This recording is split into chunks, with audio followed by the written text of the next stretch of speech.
കുർബാന നടന്നുകൊണ്ടിരിക്കുകയാണ്. കറുത്ത വർഗ്ഗക്കാരൻ പുറത്ത് നിൽക്കുകയാണ്, അയാൾക്ക് അകത്ത് കിടക്കാൻ പാടില്ല, അവർക്ക് വേറെ പള്ളിയൊക്കെയാണ്. അപ്പോൾ അത് പുറത്ത് നിൽക്കുമ്പോൾ കൂടെ ഒരാളും കൂടി വന്ന് നിന്നു. അയാൾ കറുത്ത മനുഷ്യനൊന്നും ആയിട്ട് തോന്നിയില്ല. അപ്പോൾ നിങ്ങളെന്താ അകത്ത് കിടക്കാത്തേ? അപ്പോൾ ആൾ പറഞ്ഞു എനിക്കും അകത്ത് കിടക്കാൻ അനുവാദമില്ല. അപ്പോൾ നിങ്ങളാരാ? ഞാൻ ജീസസ്.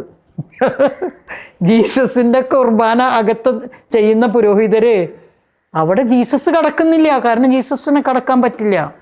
ഞാനിപ്പോൾ വിശുദ്ധ കുർബാന കണ്ടിട്ട് ഒരുപാട് കാലമായി. എനിക്കതൊരു നാടകമായിട്ടാണ് ഇപ്പോൾ തോന്നുന്നത്. എന്നോട് കുർബാന കാണാറില്ലേ എന്ന് ചോദിച്ചാൽ പറയാം, ഈശോ എൻ്റെ ഫ്ലാറ്റിൽ വന്ന് കുർബാന ചൊല്ലിത്തരുന്നുണ്ട്. അത് മതിയല്ലോ. വെറുതെ ഈ പള്ളിയിൽ പോയി ഞാൻ പറയും അച്ഛന്മാരുടെ മൂഡ് കണ്ടിട്ട് കുർബാന കാണണമെന്നൊന്നും നിർബന്ധമില്ലല്ലോ. ആ സാന്നിധ്യം നമുക്ക് കിട്ടാനായിട്ട് നമ്മൾ അതിൻ്റെ സത്ത പോയി കുളിപ്പിച്ച് കുട്ടിയില്ലാതെയായി എന്ന് പറഞ്ഞ ഒരു ഗതികേടിലേക്കാണ്